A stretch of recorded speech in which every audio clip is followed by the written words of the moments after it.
नमस्कार मंडळी, ही आहे आमची सायकल आणि ती गेले 2 आठवडे पंक्चर झालेली होती. नेदरलँड्समध्ये सगळी कामं तुम्हाला स्वतःच करावी लागतात. सुट्टीचा वापर मंदार सायकलचं पंक्चर काढण्यासाठी करत आहेत.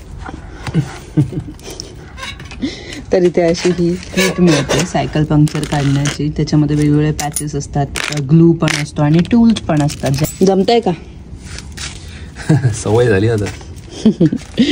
तिसऱ्या चौथ्यांदा मी ऑलमोस्ट इथे आल्यापासून जेव्हापासून ही सायकल घेतली आहे, सेकंड हँडच घेतली होती आणि असे पॅचेस मारलेत त्याच्यावरती बऱ्याच वेळा. चालते तोपर्यंत चालवायची, कारण की इथे काय आम्ही एवढे जास्त सायकल वापरत नाही, फक्त स्कूलला आणण्यासाठी सोडण्यासाठी आणि आजूबाजूला ग्रॉसरीजसाठीच वापरतो. मोरल ऑफ द स्टोरी काय हेच की सगळी स्वतःची कामं स्वतःच करायला लागतात. नाहीतर मग ह्या कामासाठी तुम्हाला 30 ते 40 युरो द्यायला लागतील फक्त सायकलचं पंक्चर काढण्यासाठी, बस. ते पण त्यांच्या वेळेनुसार. हो, ते पण अपॉइंटमेंट घेऊन.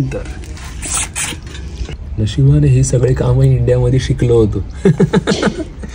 गावामध्ये सायकल चालवून उन्हाळून गावामध्ये राहण्याचा फायदा झाला. मिळाला पंक्चर मिळाला. हे पंक्चर आता पंक्चरवाला बनायचं. मंडळी, सायकलचं पंक्चर काढणं, मिक्सर रिपेअर करणं यासारख्या सुविधा आपल्याकडे सहज उपलब्ध आहेत आणि पटकन ती कामं होऊन सुद्धा जातात.